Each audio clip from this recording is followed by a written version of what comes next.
Exodus chapter 16. They set out from Elim, and all the congregation of the people of Israel came to the wilderness of Sin, which is between Elim and Sinai, on the 15th day of the second month after they had departed from the land of Egypt. And the whole congregation of the people of Israel grumbled against Moses and Aaron in the wilderness. And the people of Israel said to them, "Would that we had died by the hand of the Lord in the land of Egypt, when we sat by the meat pots and ate bread to the full. For you have brought us out into this wilderness to kill this whole assembly with hunger." Then the Lord said to Moses, "Behold, I am about to rain bread from heaven for you, and the people shall go out and gather a day's portion every day, that I may test them, whether they will walk in my law or not. On the 6th day, when they prepare what they bring in, it will be twice as much as they gather daily." So Moses and Aaron said to all the people of Israel, "At evening you shall know that it was the Lord who brought you out of the land of Egypt, and in the morning you shall see the glory of the Lord, because he has heard your grumbling against the Lord. For what are we that you grumble against us?" And Moses said, "When the Lord gives you in the evening meat to eat, and in the morning bread to the full, because the Lord has heard your grumbling that you grumble against him, what are we? Your grumbling is not against us, but against the Lord." Then Moses said to Aaron, "Say to the whole congregation of the people of Israel, 'Come near before the Lord, for he has heard your grumbling.'" And as soon as Aaron spoke to the whole congregation of the people of Israel, they looked toward the wilderness, and behold, the glory of the Lord appeared in the cloud. And the Lord said to Moses, "I have heard the grumbling of the people of Israel. Say to them, 'At twilight you shall eat meat, and in the morning you shall be filled with bread. Then you shall know that I am the Lord your God.'" In the evening quail came up and covered the camp, and in the morning dew lay around the camp. And when the dew had gone up, there was on the face of the wilderness a fine flake-like thing, fine as frost on the ground.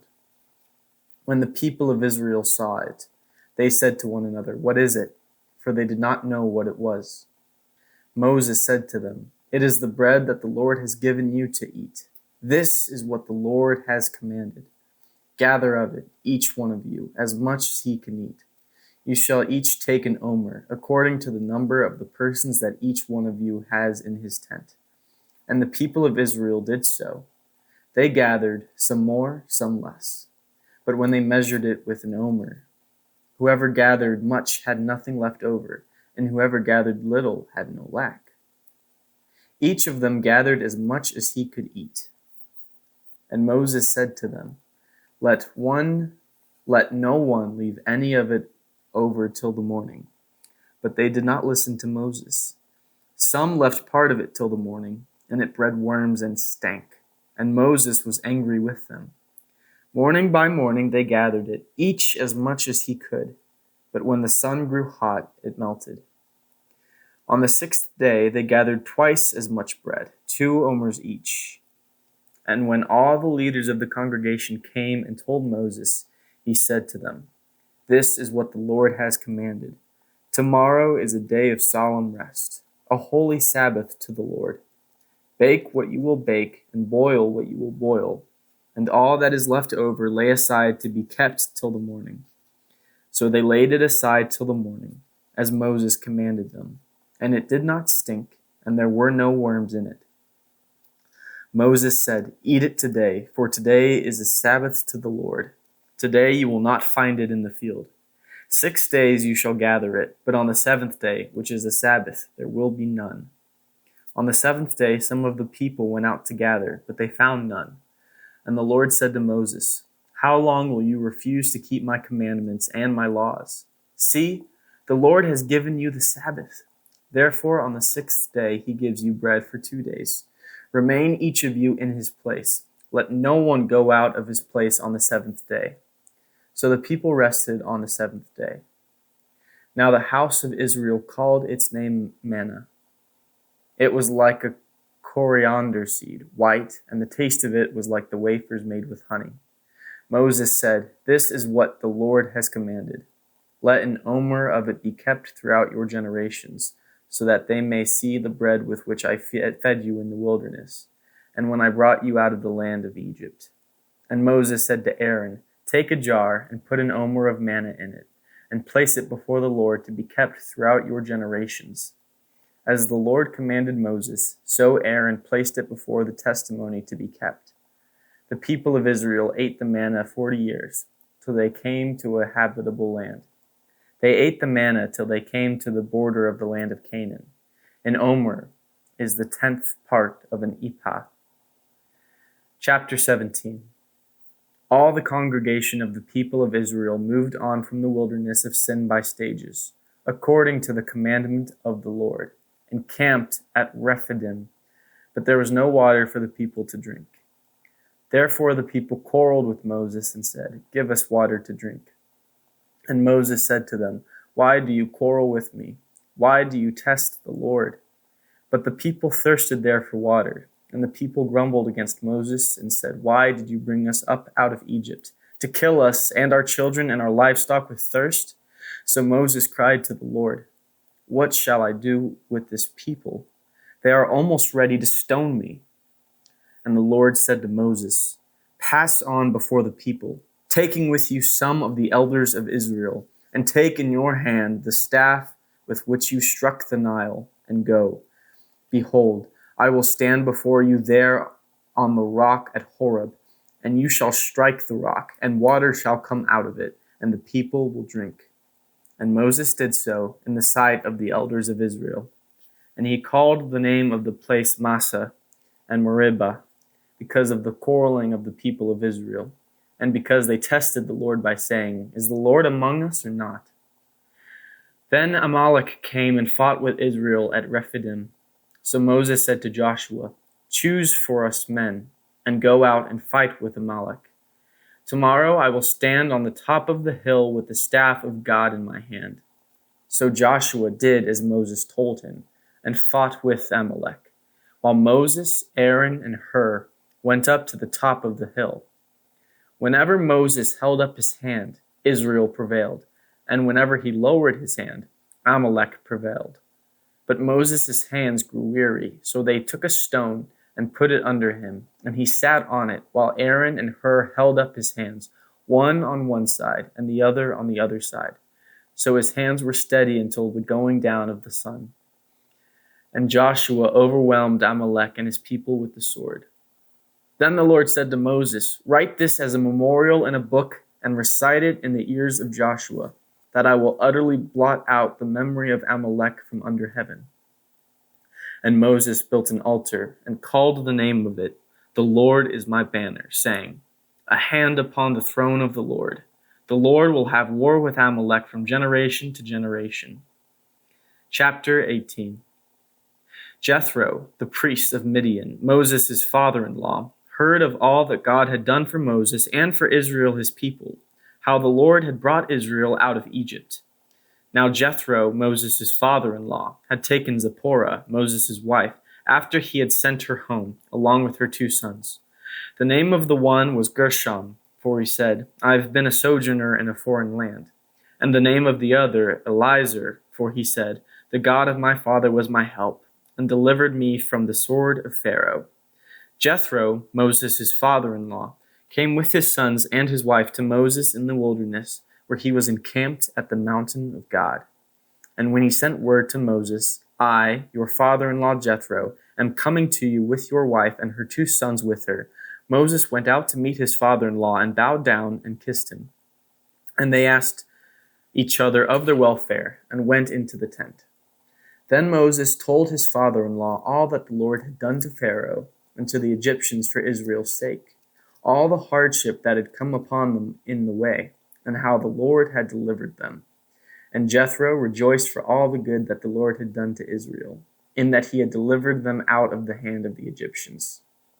Jethro said, "Blessed be the Lord, who has delivered you out of the hands of the Egyptians, and out of the hand of Pharaoh, and has delivered the people from under the hand of the Egyptians." Now I know that the Lord is greater than all gods, because in this affair they dealt arrogantly with the people. And Jethro, Moses' father-in-law, brought a burnt offering and sacrifices to God.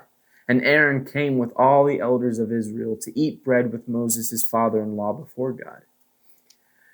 The next day Moses sat to judge the people, and the people stood around Moses from morning till evening. When Moses' father-in-law saw that all that he was doing for the people, he said, "What is this you are doing for the people? Why do you sit alone, and all the people stand around you from morning till evening?" And Moses said to his father-in-law, "Because the people come to me to inquire of God. When they have a dispute, they come to me and decide between one person and another, and I make them know the statutes of God and his laws." Moses' father-in-law said to him, "What you are doing is not good. You and the people with you will certainly wear yourselves out, for the thing is too heavy for you. You are not able to do it alone. Now obey my voice. I will give you advice, and God be with you. You shall represent the people before God and bring their cases to God, and you shall warn them about the statutes and the laws, and make them know the way in which they must walk and what they must do. Moreover, look for able men from all the people, men who fear God, who are trustworthy and hate a bribe, and place such men over the people as chiefs of thousands, of hundreds, of fifties, and of tens. And let them judge the people at all times. Every great matter they shall bring to you, but any small matter they shall decide for themselves. So it will be easier for you, and they will bear the burden with you. If you do this, God will direct you. You will be able to endure, and all this people also will go to their place in peace." So Moses listened to the voice of his father-in-law and did all that he had said. Moses chose able men out of all Israel and made them heads over the people, chiefs of thousands, of hundreds, of fifties, and of tens. And they judged the people at all times. Any hard case they brought to Moses, but any small matter they decided themselves. Then Moses let his father-in-law depart, and he went his way to his own country. Chapter 19. On the third new moon after the people of Israel had gone out of the land of Egypt, on that day they came into the wilderness of Sinai. They set out from Rephidim and came into the wilderness of Sinai, and they encamped in the wilderness. There Israel encamped before the mountain, while Moses went up to God. The Lord called to him out of the mountain, saying, "Thus you shall say to the house of Jacob, and tell the people of Israel, you yourselves have seen what I did to the Egyptians, how I bore you on eagle's wings and brought you to myself. Now therefore, if you will indeed obey my voice and keep my covenant, you shall be my treasured possession among all peoples, for all the earth is mine, and you shall be to me a kingdom of priests and a holy nation. These are the words that you shall speak to the people of Israel." So Moses came and called the elders of the people, and set before them all these words that the Lord had commanded him. All the people answered together and said, "All that the Lord has spoken we will do." And Moses reported the words of the people to the Lord. And the Lord said to Moses, "Behold, I am coming to you in a thick cloud, that the people may hear when I speak to you, and may also believe you forever." When Moses told the words of the people to the Lord said to Moses, "Go to the people and consecrate them today and tomorrow, and let them wash their garments, and be ready for the third day. For on the third day the Lord will come down on Mount Sinai in the sight of all the people. And you shall set limits for the people all around, saying, 'Take care not to go up into the mountain or touch the edge of it. Whoever touches the mountain shall be put to death. No hand shall touch him, but he shall be stoned or shot. Whether beast or man, he shall not live. When the trumpet sounds a long blast, they shall come up to the mountain. So Moses went down from the mountain to the people and consecrated the people, and they washed their garments. And he said to the people, "Be ready for the third day. Do not go near a woman." On the morning of the third day there were thunders and lightnings and a thick cloud on the mountain and a very loud trumpet blast, so that all the people in the camp trembled. Then Moses brought the people out of the camp to meet God, and they took their stand at the foot of the mountain. Now Mount Sinai was wrapped in smoke because the Lord had descended on it in fire. The smoke of it went up like the smoke of a kiln, and the whole mountain trembled greatly. As the sound of the trumpet grew louder and louder, Moses spoke, and God answered him in thunder. The Lord came down on Mount Sinai to the top of the mountain, and the Lord called Moses to the top of the mountain, and Moses went up. And the Lord said to Moses, "Go down and warn the people, lest they break through to the Lord to look, and many of them perish.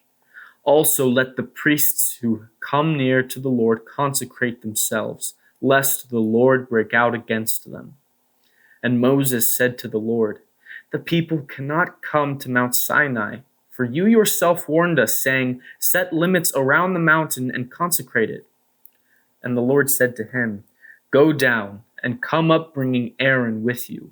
But do not let the priests and the people break through to come up to the Lord, lest he break out against them." So Moses went down to the people and told them. Chapter 20.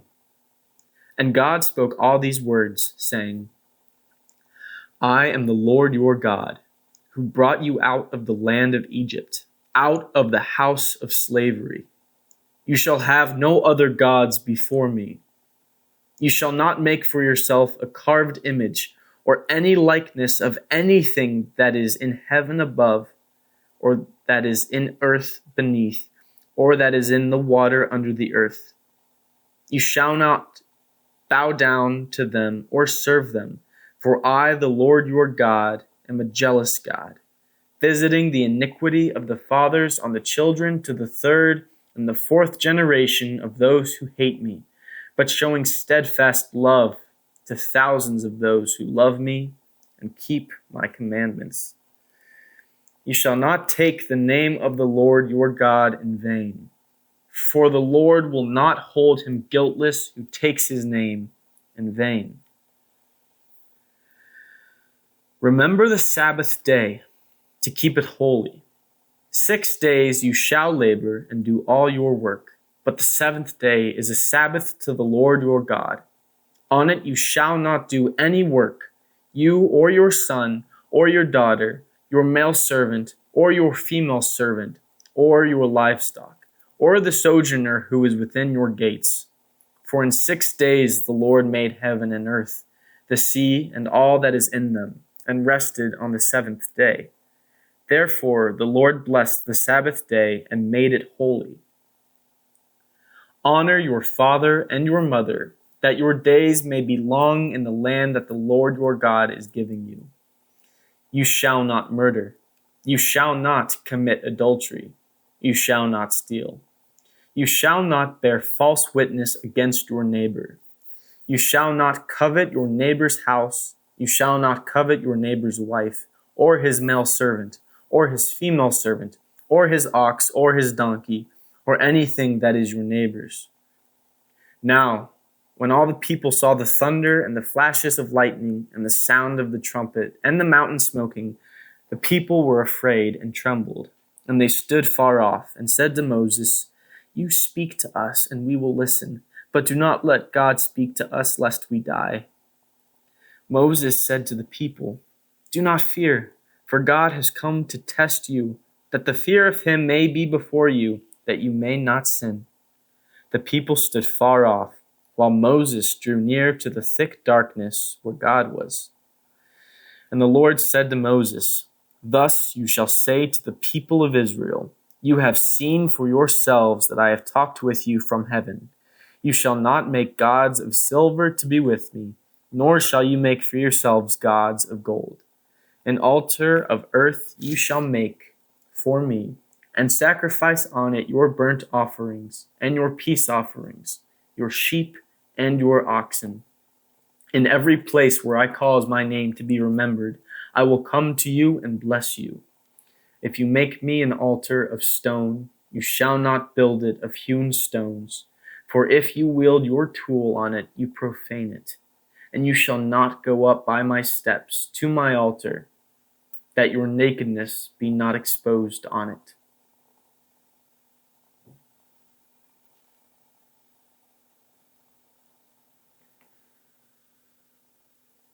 Our Father, who art in heaven, hallowed be thy name. Thy kingdom come, thy will be done, on earth as it is in heaven. Give us this day our daily bread, and forgive us our debts, as we forgive our debtors. And lead us not into temptation, but deliver us from evil.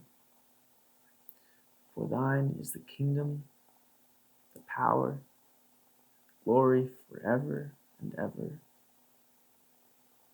Amen.